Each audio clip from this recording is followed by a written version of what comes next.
1. Dalam konteks pengendalian OPT, strategi mana yang paling efektif untuk mengurangi populasi hama penggerak batang pada tanaman tebu? A. Penerapan insektisida kimia secara rutin. B. Implementasi sistem pengendalian hama terpadu (PHT) yang mencakup musuh alami. C. Penggunaan varietas tahan terhadap serangan hama. D. Penanaman tanaman perangkap di sekitar lahan. E. Mengurangi intensitas penyiraman tanaman.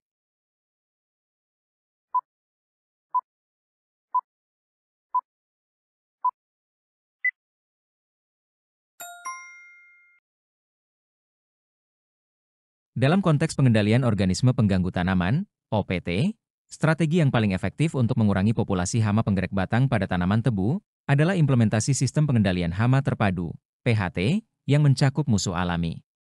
Pendekatan PHT mengintegrasikan berbagai metode pengendalian, termasuk penggunaan musuh alami, untuk mengurangi ketergantungan pada insektisida kimia dan memberikan solusi yang lebih berkelanjutan dan ramah lingkungan. 2. Alat koleksi untuk memantau keberadaan hama pada tanaman cabai yang efektif adalah A. Insect net dan jaring halus. B. Jaring yang digunakan untuk menangkap burung. C. Gelas ukur untuk mengukur kelembapan. D. Alat pengukur suhu tanah. E. Trap feromon dan sticky traps.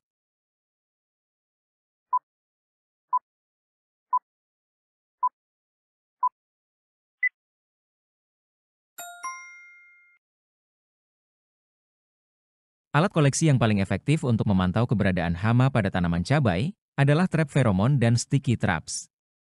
Trap feromon dapat menarik hama tertentu berdasarkan bau yang dihasilkan, sedangkan sticky traps berfungsi untuk menangkap hama yang terbang dan membantu dalam memantau populasi hama secara efektif. 3. Metode pengamatan mana yang paling tepat digunakan untuk mengetahui titik-titik kritis dalam populasi OPT di kebun? A. Metode sampling acak. B. Pengamatan langsung dengan skala pengukuran. C. Pengamatan visual tanpa pengukuran. D. Penggunaan teknologi drone untuk pemetaan. E. Metode pengamatan terstruktur dengan catatan tertulis.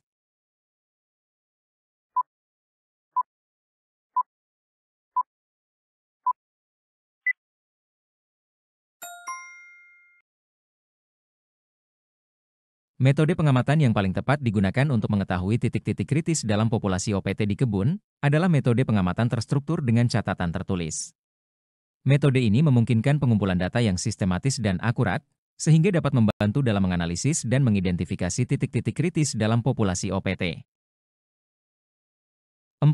Tujuan utama peramalan OPT dalam sistem pertanian berkelanjutan adalah untuk A. Mengoptimalkan penggunaan input pertanian. B. Mencegah terjadinya kerugian akibat serangan hama. C. Mengidentifikasi potensi risiko lingkungan. D. Mengurangi ketergantungan terhadap pupuk kimia. E. Meningkatkan efisiensi proses pemanenan.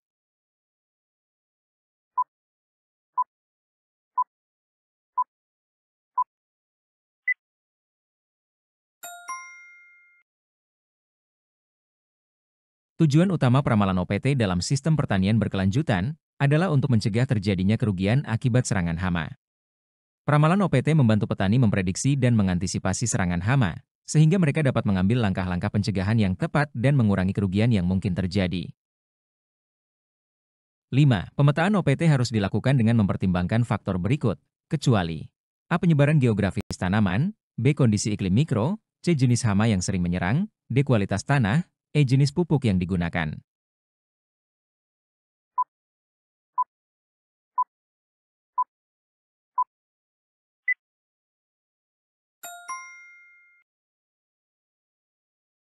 Pemetaan OPT harus dilakukan dengan mempertimbangkan faktor berikut, kecuali jenis pupuk yang digunakan. Meskipun jenis pupuk dapat memengaruhi kesehatan tanaman, faktor-faktor seperti penyebaran geografis tanaman, kondisi iklim mikro, jenis hama yang sering menyerang, dan kualitas tanah lebih langsung berkaitan dengan pemetaan dan pengelolaan OPT. 6. Laporan OPT yang baik harus mencakup analisis tentang A. Jenis hama dan dampaknya terhadap hasil panen. B. Rencana pemupukan. C. Strategi rotasi tanaman. D. Penggunaan pestisida sebelumnya. E. Penjadwalan panen.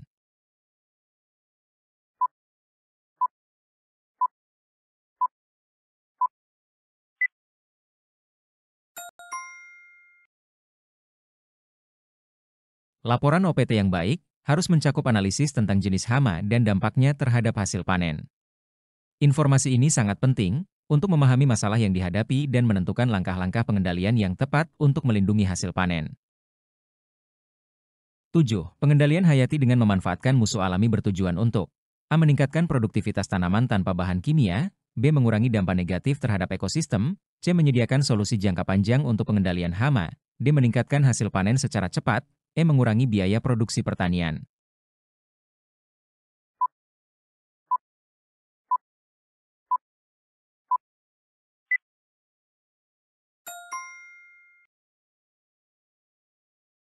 Pengendalian hayati dengan memanfaatkan musuh alami, bertujuan untuk menyediakan solusi jangka panjang untuk pengendalian hama. Pendekatan ini tidak hanya membantu mengendalikan populasi hama secara efektif, tetapi juga mendukung keberlanjutan ekosistem pertanian dalam jangka panjang. 9. Dalam konteks PHT, penerapan apa yang paling penting untuk menjaga keseimbangan ekosistem? A. Menggunakan pestisida dengan dosis tinggi. B. Menggunakan berbagai metode pengendalian secara bersamaan. C. Menerapkan praktik budidaya monokulture. D. Mengabaikan musuh alami. E. Melakukan rotasi tanaman setiap musim.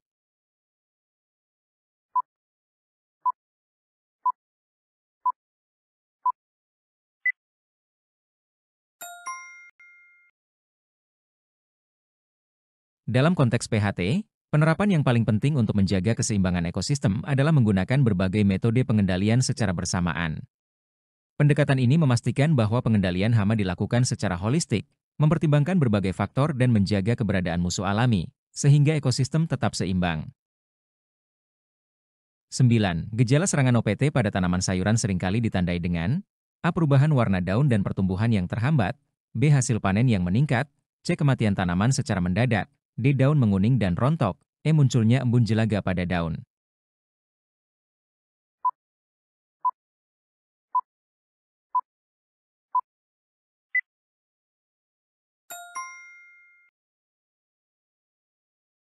Gejala serangan OPT pada tanaman sayuran seringkali ditandai dengan perubahan warna daun dan pertumbuhan yang terhambat. Gejala ini umumnya menunjukkan adanya stres pada tanaman akibat serangan hama atau penyakit yang dapat mengganggu pertumbuhan dan perkembangan tanaman. 10.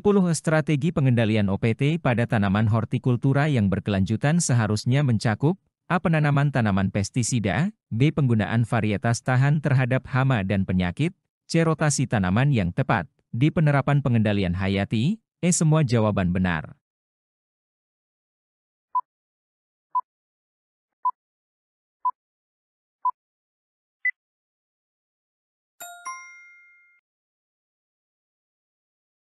Strategi pengendalian OPT pada tanaman hortikultura yang berkelanjutan seharusnya mencakup semua jawaban.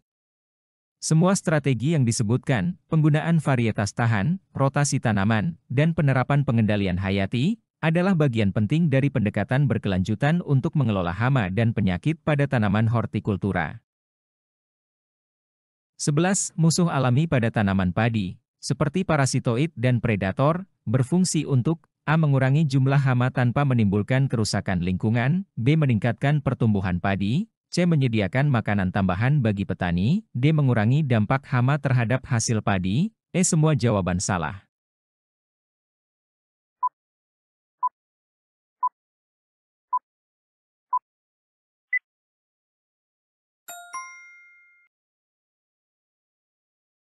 Musuh alami pada tanaman padi, seperti parasitoid dan predator, berfungsi untuk mengurangi jumlah hama tanpa menimbulkan kerusakan lingkungan. Penggunaan musuh alami dapat membantu mengendalikan populasi hama secara efektif, sambil menjaga keseimbangan ekosistem dan mengurangi ketergantungan pada pestisida kimia. 12. Sarana pengendalian kimia yang efisien dan ramah lingkungan harus mempertimbangkan A. Dosis dan cara aplikasi yang tepat, B. Dampak terhadap musuh alami, C. Residual yang ditinggalkan dalam produk pertanian, D. Potensi pengembangan pestisida alami, E. Efektivitas dalam mengendalikan hama spesifik.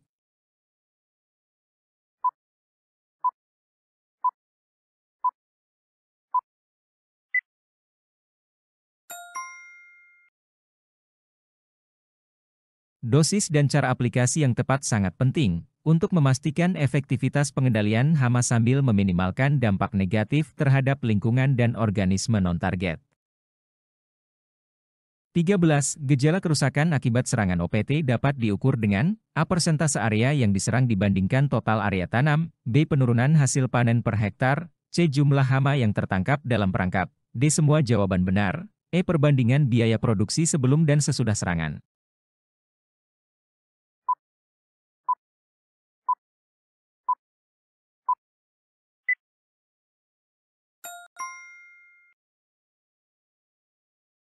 Semua metode yang disebutkan dapat memberikan informasi yang berguna tentang tingkat kerusakan dan dampak serangan OPT, mulai dari persentase area yang diserang, penurunan hasil panen, jumlah hama yang tertangkap, hingga perbandingan biaya produksi. Menggunakan kombinasi dari semua metode ini dapat memberikan gambaran yang lebih komprehensif tentang kerusakan yang ditimbulkan oleh OPT. 14. Dalam pengendalian hama, perilaku OPT seperti mobilitas dan siklus hidupnya penting untuk A. Menentukan waktu aplikasi pestisida, B. Memilih varietas tanaman, C. Menganalisis risiko kerugian, D. Menghitung kebutuhan air tanaman, E. Semua jawaban salah.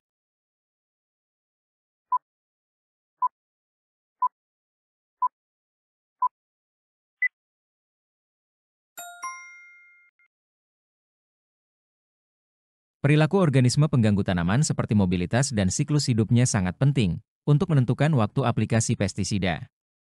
Mengetahui kapan hama berada pada tahap yang paling rentan, memungkinkan petani untuk melakukan aplikasi pestisida dengan lebih efektif. Selain itu, informasi tentang siklus hidup OPT juga dapat membantu dalam strategi pengendalian lainnya, seperti memilih varietas tanaman dan menganalisis risiko kerugian.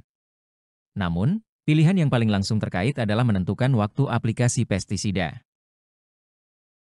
15. Dampak penanggulangan DPI dapat terlihat dalam A. Perubahan dalam biodiversitas, B. Kestabilan hasil pertanian, C. Peningkatan penggunaan bahan kimia, D. Penurunan produktivitas tanah, E. Perubahan iklim mikro di lokasi budidaya.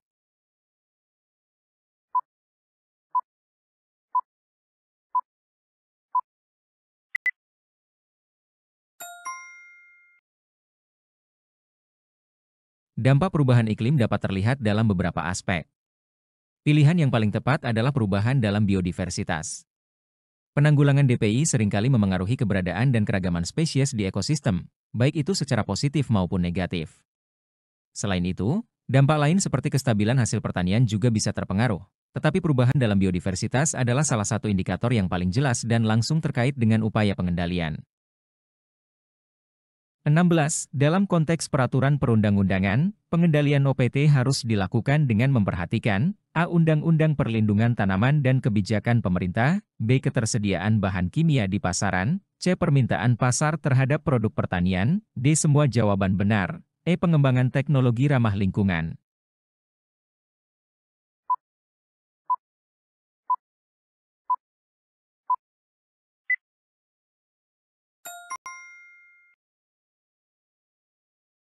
Dalam konteks peraturan perundang-undangan, pengendalian OPT harus dilakukan dengan memperhatikan Undang-Undang Perlindungan Tanaman dan Kebijakan Pemerintah. Walaupun faktor lain juga penting, kepatuhan terhadap peraturan perundang-undangan dan kebijakan pemerintah adalah hal utama dalam pengendalian OPT. 17. Budidaya tanaman yang efektif harus mempertimbangkan semua faktor berikut, kecuali A. Pemilihan lokasi tanam yang sesuai, B. Ketersediaan air dan input pertanian, C. Populasi hama di daerah tersebut, D. Harga jual hasil pertanian, E. Jenis pupuk yang digunakan.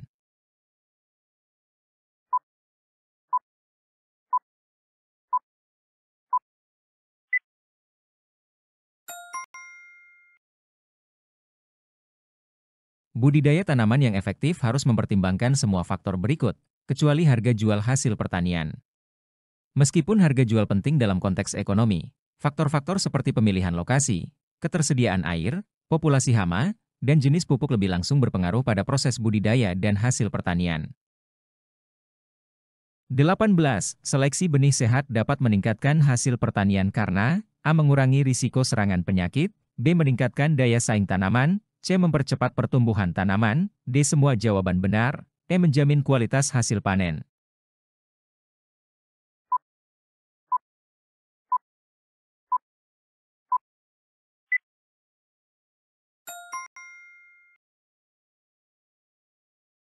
Seleksi benih sehat memang dapat mengurangi risiko serangan penyakit, meningkatkan daya saing tanaman, mempercepat pertumbuhan, dan menjamin kualitas hasil panen. Semua faktor tersebut berkontribusi pada peningkatan hasil pertanian secara keseluruhan. 19. Proses penularan OPT melalui vektor dapat terjadi melalui A. Serangga penghisap, B. Alat pertanian yang terkontaminasi, C. Rantai makanan dalam ekosistem, D. Semua jawaban benar, E. Proses penyerbukan oleh serangga.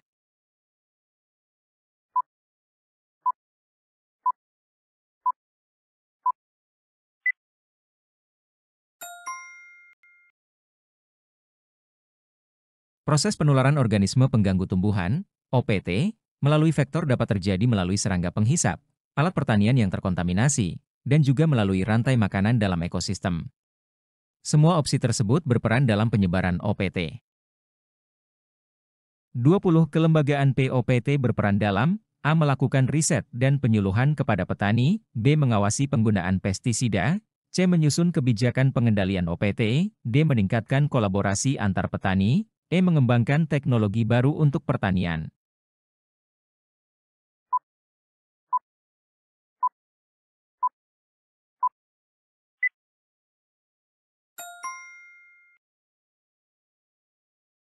Kelembagaan POPT berperan dalam menyusun kebijakan pengendalian OPT.